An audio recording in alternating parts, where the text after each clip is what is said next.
আসুন আমরা সকলে রাধা নামের জয়ধ্বনি করে প্রবেশ করব লীলা প্রসঙ্গের দিকে। সকলে একটু করতালি দিয়ে আমাদের সঙ্গে প্রাণ ভরে গাইবেন রাধা নাম। মায়েরা একটু উলুধ্বনি, বাবারা প্রাণ ভরে হরি ধ্বনি। হিতাই গৌর ব্রহ্মানন্দে হরি হরি বল।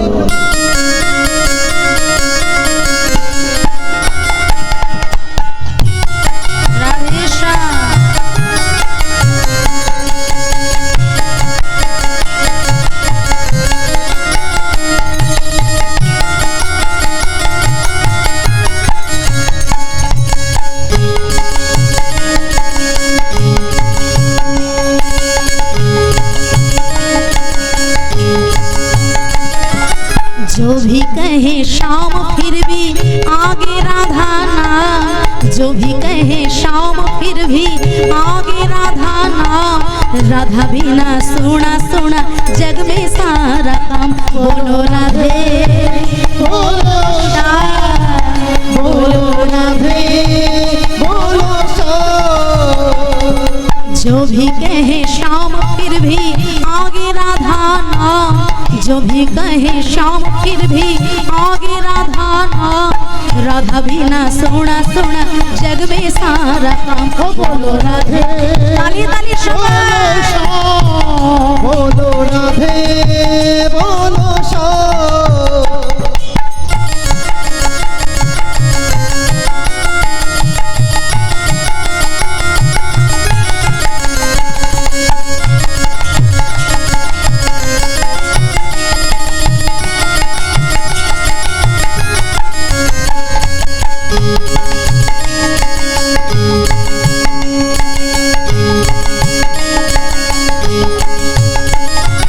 जन्म जन्म की प्रेम सारा जग देखे, आज भी झोला झोले राधा संग प्यारे। खाली दी समय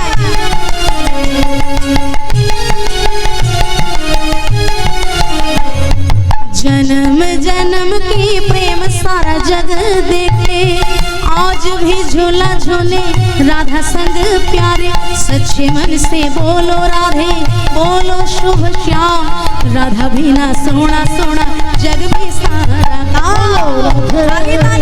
बोलो श्याम बोलो राधे बोलो श्याम। बोलो राधे राधे राधे बोलो श्याम। बोलो राधे राधे राधे बोलो श्याम। जय जय राधा नाम प्रेम तरंगिनी। जय जय राधा प्रेम तरंगिनी। आहा प्रेम तरंगिनी नाम सुधा तरंगिनी। प्रेम तरंगिनी नाम सुधा तरंगिनी। नाम जपिते जपिते ओठे अमृतेर खनी। नाम जपिते जपिते ओठे अमृतेर खनी। ओई राधा नामे प्रेमे आमार ब्रजेर नीलमणि। राधा नामे प्रेमे आमार ब्रजेर नीलमणि। आहा शत भार सुवर्ण गो कोटि कन्या दाने। भारो सुवर्ण गो कोटि कन्या दाने। नाना नहे तुल्य श्री गोविंद नामे। नहे तुल्य श्री गोविंद नामे। সেই গোবিন্দ কহে আমার রাধা সে পরা। সেই গোবিন্দ কহে আমার রাধা সে পরা। তাই জপ তপ করি হরি বলো রাধা নাম।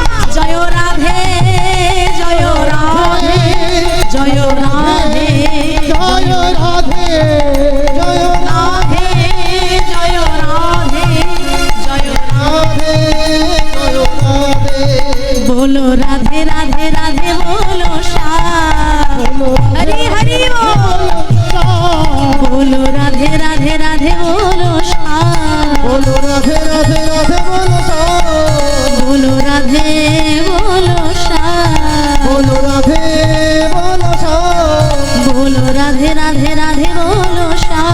बोलो राधे राधे राधे बोलो श्याम। बोलो श्याम। राधा रानी की, श्याम सुंदर की, वृंदावन धाम की, निज निज गुरु महाराज की, हरि नाम संकीर्तन की, गौर भक्त वृंद की, सृष्टि खोल करताल की। जय जय राधे श्याम। আসুন নিজ নিজ গুরুচরণ আশ্রয় করে আমরা রাধা নামের জয়ধ্বনি করে উপস্থিত হয়েছি আজকের বিষয়বস্তু আস্বাদন করার জন্য। আজ আমরা আস্বাদন করব একটি অপূর্ব বিষয়বস্তু, ভান্ডির বনে রাধা কৃষ্ণের বিবাহ লীলা।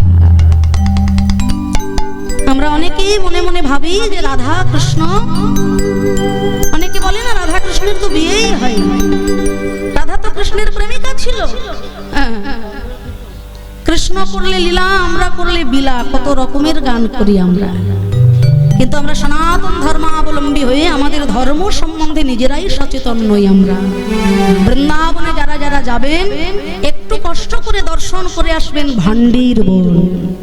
সেখানে এখনো পর্যন্ত সেই মূর্তি আছে যেখানে সৃষ্টিকর্তা ব্রহ্মাজির মূর্তি এবং রাধা কৃষ্ণকে বেদিতে বসিয়ে তিনি নিজে বিবাহ পড়াচ্ছেন।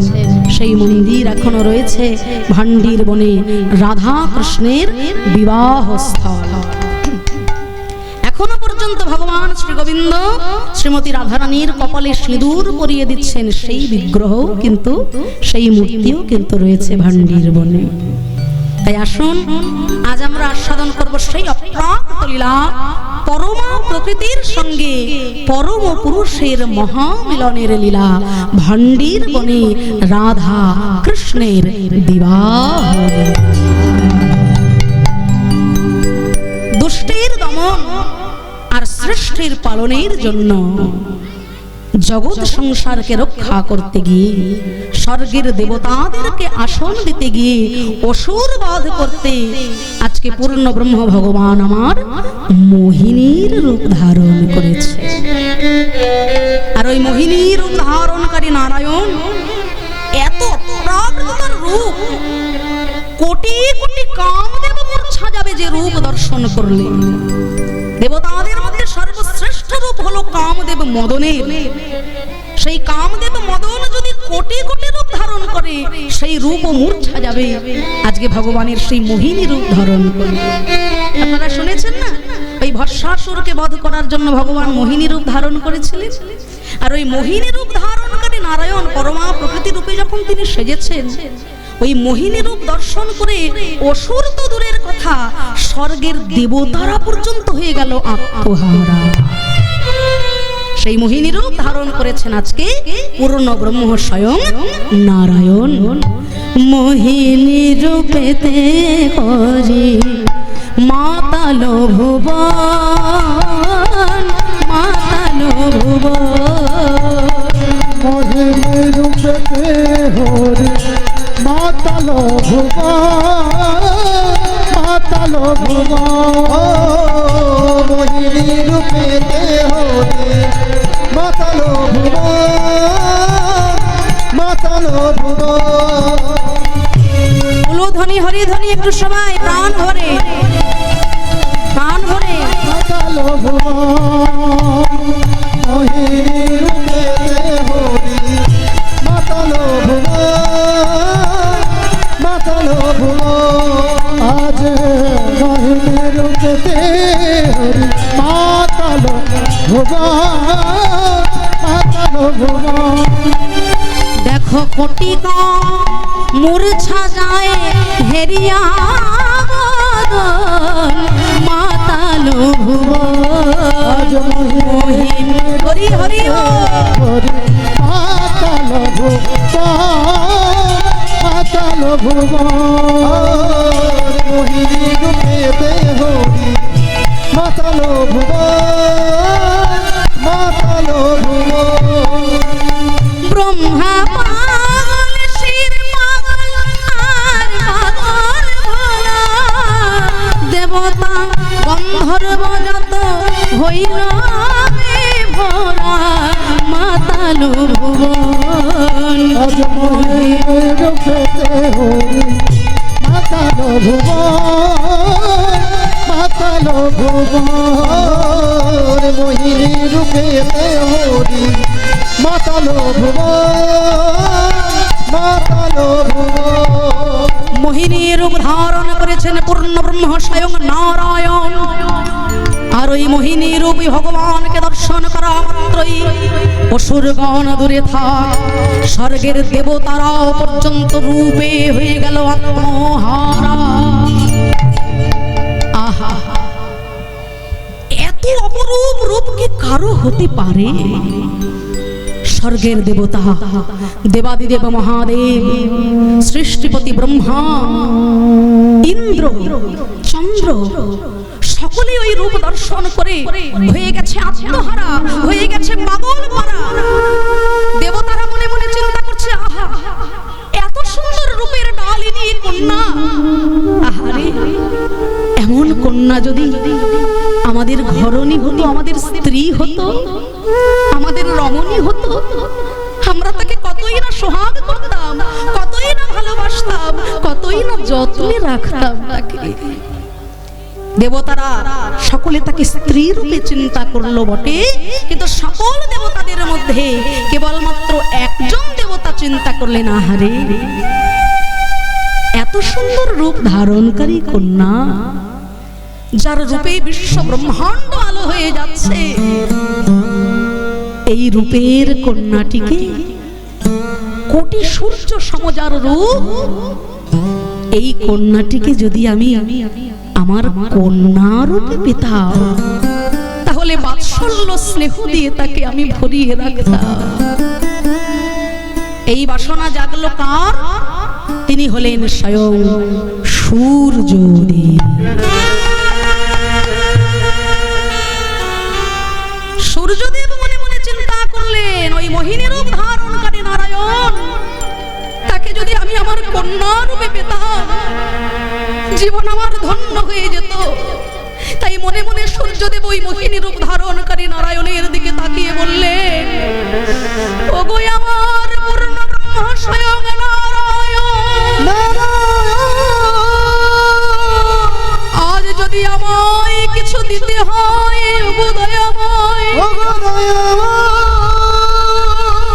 তবে তুমি আমায় এই আশীর্বাদ করে দিও, ওই মোহিনী রূপ ধারণকারী নারায়ণ আমার ঘরে আমার কন্যা রূপে যেন ওই না বেশে দেখা দিও, দেখা দিও। আমি আর যে কিছু চাই না, যেন ওই না বেশে দেখা দিও, কিছু চাই না, আমার সেদিন জনম ধন্য হবে, কিছু চাই না, সেদিন জনম ধন্য হবে, কিছু চাই না, সেদিন জনম ধন্য হবে, আর যে কিছু চাই না হরি সেদিন জনম ধন্য হবে, আর যে কিছু চাই না হরি যেন ওই না বেশে দেখা দিও। অন্তর্যামী ভগবান অন্তরে জানিল, ইচ্ছা পূরণ হইবে তব হাসিয়া কহিল, কহিল। আহা, কার মনে কি চলছে? আপনি পাশে দাঁড়িয়ে রয়েছেন, আপনার পাশের ব্যক্তির মনে কি চলছে আপনি জানবেন, কিন্তু এখানে যত যত ভক্ত, যত যত মানুষ আছে, এই বিশ্ব ব্রহ্মাণ্ডে যত যত জীব কুল আছে, সে মনুষ্য হোক, পশু পাখি হোক, দেবতা হোক, গন্ধর্ব হোক, অসুর হোক, সবার মনে কি চলছে পূর্ণ ব্রহ্ম ভগবানের কি তা অজানা থাকে গো? তাই প্রত্যেকটা দেবতার মনের মধ্যে কি চলছে সেটাও ভগবান জানলেন, আর একমাত্র সূর্যদেব তার মনে কি বাসনা হলো অন্তর্যামী নারায়ণ সেটিও বুঝতে পারলেন। তাই অন্তর্যামী ভগবান অন্তরে জানিলা, ইচ্ছা পূরণ হইবে তব হাসিয়া কহিলা। ভগবান সতুষ্ণ হাসি দিয়ে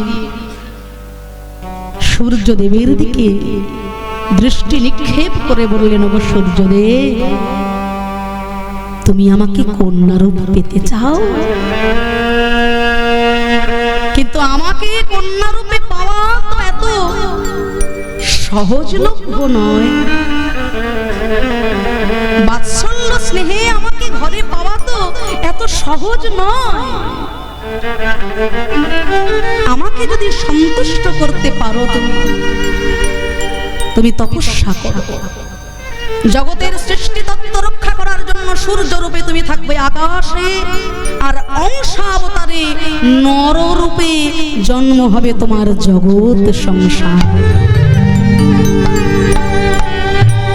সাধনা করো, সাধনায় যদি তুমি সিদ্ধি লাভ করতে পারো, সূর্যদেব কথা দিয়ে গেলাম শুধু মোহিনী রূপ ধারণকারী নারায়ণ নয়, এই মোহিনী রূপ ধারণকারী নারায়ণের মন যিনি মোহিত করে দিতে পারে,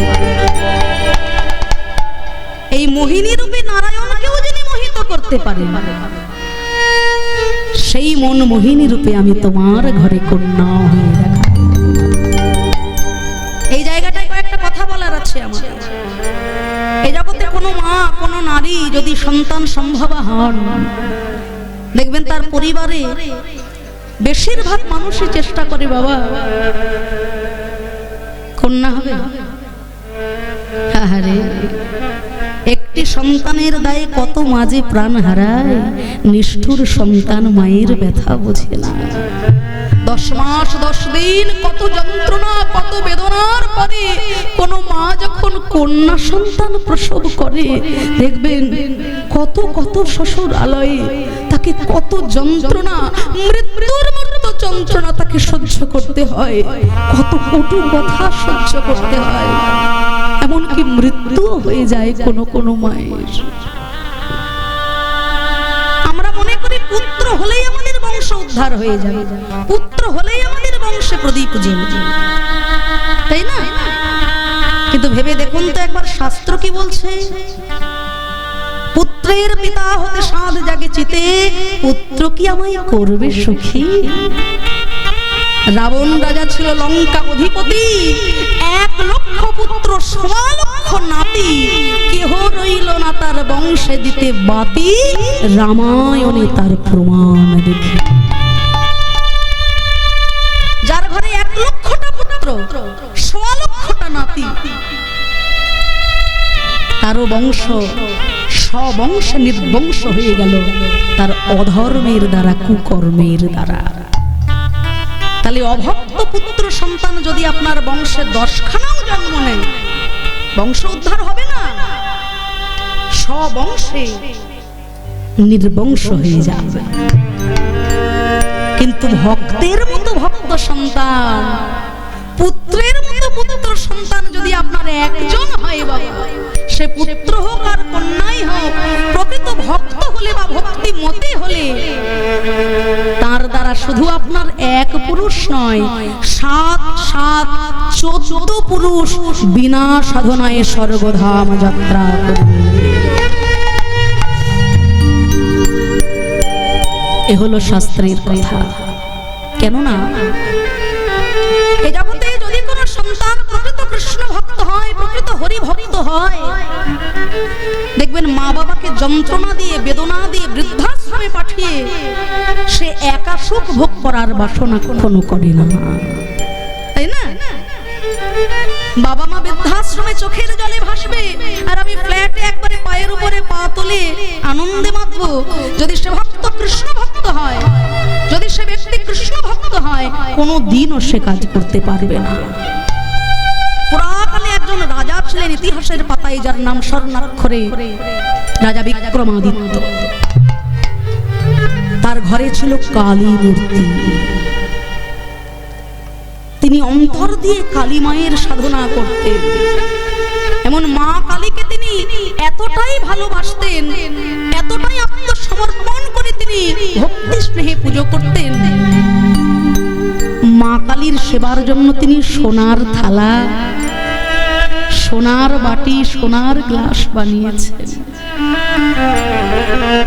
কিসে মা সন্তুষ্ট হবে, কোন ভোগ দিলে মা খুশি হবেন, সারাক্ষণ সেই বাসনা সেই চিন্তা মনে মনে মায়ের স্নানের জন্য একটা শান বাঁধানো ঘাটও বানিয়ে দিয়েছে। কিন্তু মা কালীর সেবা করতে করতে তার গর্ভধারিণী মায়ের সেবায় ত্রুটি দেখা দিল। বাবা, খুব গুরুত্বপূর্ণ ঘটনা। মা কালীর সেবা করতে করতে তার গর্ভধারিণী মায়ের সেবায় ত্রুটি দেখা দিচ্ছে। মা কালীর জন্য যে শান বাঁধানো ঘাট তৈরি করেছেন, সেই জলে তার গর্ভধারিণী মাও স্নান করে। একদিন দেখা গেল মধ্যরাত্রে যেন কোথা থেকে এসেছে দুইজন অপ্সরী সমান সমতুল্য এত রূপবতী, তারা সোনার কলসিতে ওই শান বাঁধানো ঘাট থেকে জল ভরছে। রাজা চিন্তা করলেন, পরের দিন আমি ওই সিঁড়ির নিচে অন্ধকারে দাঁড়িয়ে থাকবো, বসে থাকবো, আর যখনই তারা জল ভরে নিয়ে যাবেন তাদের পা দুটো জড়িয়ে ধরবো, জিজ্ঞাসা করবো তারা কারা। রাজার মনে শুধু একটাই প্রশ্ন, আমি যে এত সোনার থালায় রূপোর থালায় এত অন্ন ব্যঞ্জন দিয়ে মা কালীর সেবা করি, আদৌ কি মা আমার সেবা গ্রহণ করে? মা কি খায় আমার খাওয়া? পরের দিন সারা রাত জেগে অপেক্ষা করতে করতে দেখছেন মধ্যরাত্রে সে অপসরে সমতুল্য তারা এসেছেন সোনার কলসিতে জল ভরতে। তাড়াতাড়ি রাজা জড়িয়ে ধরেছে চরণ, ওগো মা তোমরা কারা গো? চমকে উঠলেন তারা। অনেক অনুনয় বিনয় করার পরে বলছে, আমরা হলাম মায়ের দাসী, এই জল নিয়ে যাব আমরা কৈলাসে, এই জলে মা স্নান করবে। বলে তাহলে তোমরা যখন মায়ের এত কাছের, মায়ের কাছে একবার গিয়ে জিজ্ঞাসা করো না গো, আমি যে সারাদিন এত যত্ন করে মাকে মন্ত্র তন্ত্রে সেবা করি, মা কি আমার সেবা গ্রহণ করে? বলছে ঠিক আছে, আমরা মায়ের কাছে যাই, জেনে তারপর বলবো। পরের দিন আবারও অপেক্ষায় সারা রাত জেগে বসে আছে, কিন্তু দাসীগণ এসে বলছেন, জানো মা বলেছেন মা নাকি তোমার সেবা গ্রহণ করেন না। কেন গো? আমি কি এমন অপরাধ করেছি বলো? বলে কেন জানো, মায়ের সেবা করতে গেলে আগে তোমাকে মায়ের সেবা শিখতে হবে গো।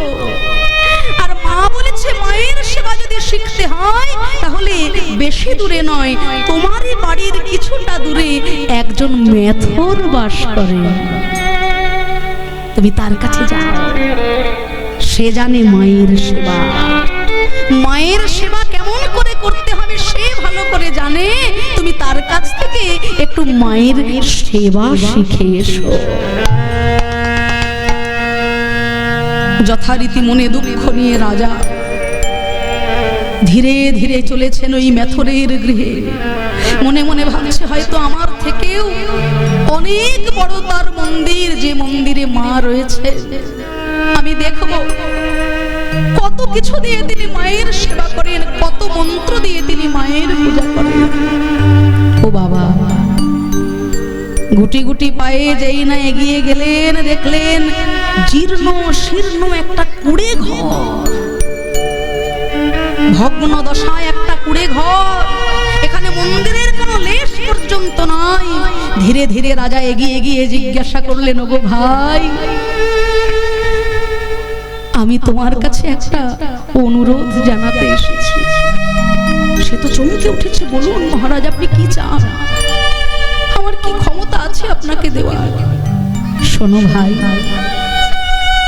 তুমি কেমন করে মায়ের সেবা করো সেই সেবা কি আজকে আমাকে শিখিয়ে দেবে ভাই? মেথর বললেন, বাবা আমি নিশ্চয়ই শেখাবো। ওই তো ভগ্ন দশায় যে সিংহাসনটা রয়েছে, এক্ষুনি আমার মা আসবেন ওখানে, আপনি এই আসনটায় বসুন। একটা ছেঁড়া আসন পেতে দিয়েছেন রাজাকে, আর মায়ের জন্য রেখেছে সিংহাসনটা। দেখা গেল তারই তারই কুটিরের একটি দেওয়ালে রাধাকৃষ্ণের মূর্তি আছে ভগ্ন দশায়। সেই মূর্তির সম্মুখে একটু চিড়ে আর বাতাসা দিয়ে রেখেছেন প্রভুর সেবায়। রাজা মশাইকে বসে তিনি তার ঘরের ভিতরে ছুটে গেলেন। আর কিছুক্ষণ পর তার গর্ভধারিণী মায়ের হাত ধরে ধরে তাকে বাইরে বের করে ওই সিংহাসনে বসিয়েছে। শুধু বসিয়েছেন তাই নয়, মায়ের সর্ব অঙ্গে গলা পচা কুষ্ঠ ব্যাধি হয়েছে। নিজ হাতে একটি কাপড় ভিজিয়ে ভিজিয়ে মায়ের সারা শরীরের ওই পচা গলা অংশগুলোই ওষুধ প্রলেপ করছেন, পোকাগুলোকে সরিয়ে দিচ্ছেন। আর তারপর মন্দিরে যে ভোগ, মূর্তিতে যে ভোগ চিড়ে বাতাসা দিয়েছিলেন গোবিন্দ সেবায়, সেই প্রসাদ ওই চিড়ে আর বাতাসা জল মিশ্রিত করে মেখে মেখে নিজ গর্ভধারিণী মায়ের মুখে তুলে দিচ্ছে। বলছো বাবা, তুমি তো জানো তোমার অভাগা ছেলে আজকে সারাদিন কর্ম করে ভিক্ষার পরে এর থেকে বেশি কিছু আর জোগাড় হয়নি মা। তাই আজকে যা পেয়েছে তুমি সেটুকুই গ্রহণ করে নাও কষ্ট করে। তাই ওই চিড়ে আর বাতাসায় যাতে মুখে ব্যথা না লাগে, তাই তাতে একটু জল মিশিয়ে নরম করে গর্ভধারিণী মায়ের মুখে তুলে দিচ্ছেন ওই মেথড। ওদিকে রাজা আসনে বসে বসে তার অন্তর দৃষ্টিতে দেখতে পেল কি জানো না, গর্ভধারিণী মায়ের মুখে যে চিড়ে প্রসাদটা তুলে দিচ্ছে, মায়ের মুখ থেকে একটা দুটো করে চিড়ে মাটিতে পড়ছে। আর সেই চিড়ে প্রসাদ জগৎ জননী মা এসে কুড়িয়ে কুড়িয়ে সেবা করছে। হরি হরি বল।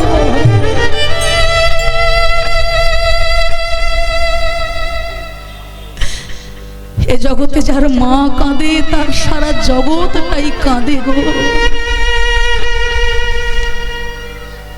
জীবন্ত প্রতিমা গর্ভধারিণী মা, জীবন্ত দেবতা, জন্মদাতা পিতা, তাকে যদি খুশি করা যায়, কষ্ট করে বৃন্দাবনে যেতে হয় না, কষ্ট করে কাশীধাম যেতে হয় না, বৃন্দাবন তার নিজের বাড়িটাই তৈরি হয়ে যায়। কি অপূর্ব দৃষ্টান্ত! সোনার থালায় রূপোর থালায় এত অন্ন ব্যঞ্জন ভোগ দিয়ে, এত হাজারো মন্ত্র বলেও যে মা ভবতারিণীকে, যে মা কালীকে সন্তুষ্ট করা গেল না, ভক্তি ভরে গর্ভধারিণী মাকে সেবা দিয়ে সন্তুষ্ট করা গেল জগৎ জননী মাকে। রাজা বুঝতে পারলো, আর দেরি করলো না, ছুটতে ছুটতে ঘরে এসে নিজ গর্ভধারিণী মায়ের দুটো চরণ জড়িয়ে ধরেছে। রাজা কেঁদে কেঁদে বলে, ওগো মা গো,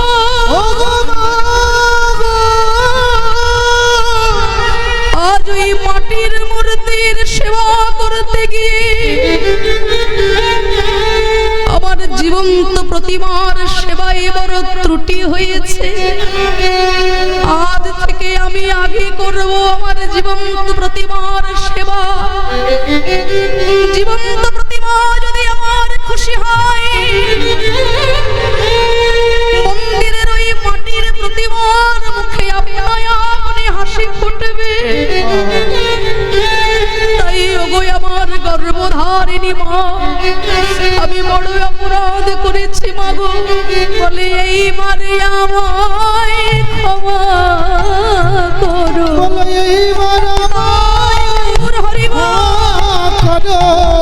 আমি অপরাধ করেছি বড়, এইবার ক্ষমা করো।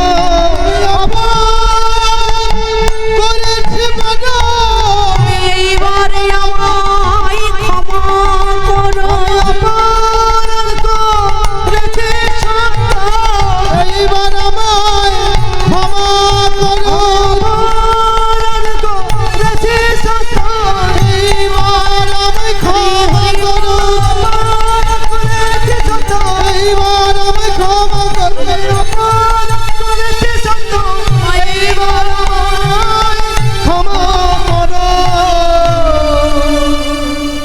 জগতে আমরা লক্ষ লক্ষ টাকায় মূর্তির পূজা করি।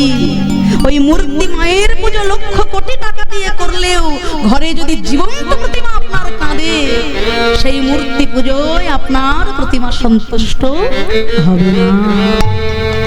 আর পুত্র হোক আর কন্যাই হোক, সে যদি প্রকৃত ভক্ত হয় বাবা, তার দ্বারা আপনার বংশের 7-7-14 পুরুষ স্বর্গধামে যাত্রা করবে। তাই আজ পূর্ণ ব্রহ্ম স্বয়ং ভগবান অন্তর্যামী নারায়ণ অন্তরে জানিল, ইচ্ছা পূরণ হইবে তব হাসিয়া কহিল। কথা দিলেন ভগবান, যাও জগতের বুকে গিয়ে মনুষ্য রূপ ধারণ করে অংশাবতারে তুমি সাধনা করো। আর সাধনায় যদি সন্তুষ্ট করতে পারো আমায়, একদিন না একদিন তুমি আমার দেখা পাবেই পাবে।